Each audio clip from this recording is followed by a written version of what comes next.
บกันอีกแล้วกะบ่มีหยังคือเก่ามาขายเครื่องมาขายยาสีแขวยาสีแขวสีดีสีแล้วมีแหงปากเนาะมีแหงปากแบบใดปากบ่เหม็นปากบ่เน่าไผที่แบบว่ามีหมาตายอยู่ในปากมีหนูตายอยู่ในปากมีหนอนบ่แม่นปากเหม็นนั่นแหละสรุปรวมแล้วเนาะเท่งเอาผมไปใส่ได้ผมเสีย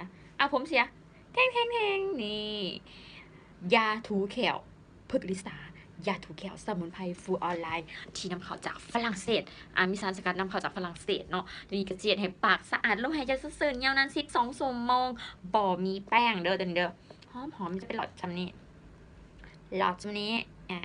เห็นปะนี่หลอดแบบนี้นะคะแล้วอันนี้ก็คือหัวมันเดี๋ยวจะเปิดให้เบิ่งนี่เห็นปะหัวมันน้อยบีบออกบลายมันจะเป็นน้อยๆใส่สเม็ดถั่วเขียวเนอะใส่สเม็ดถั่วเขียวเพราะว่าบ่มีแป้งบ่ต้องใส่หลายบ่จำเป็นต้องใส่หลายหลอดหนึ่งนี่ใส่ได้หลายเถื่อถ้าใส่ผู้เดียวนี่ก็กลุ่มประมาณ2 เดือนพุ่นเลยเนาะเพราะว่าใส่สเม็ดถั่วเขียวนี่น้อย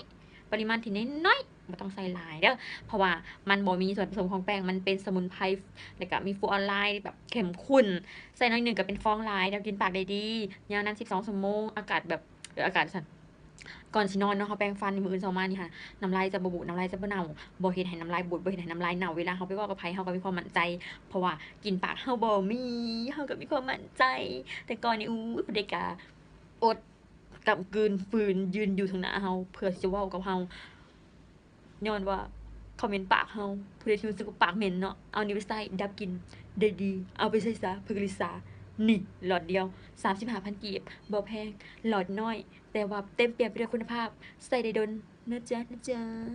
แล้วก็ขอแนะนำอีกเนาะยาถูแขวตัวนี้เด็กน้อย3 ปีขึ้นไปใส่ได้เด็กน้อย14-15 ปีแฮงก็สีดีสีทุกมื้อ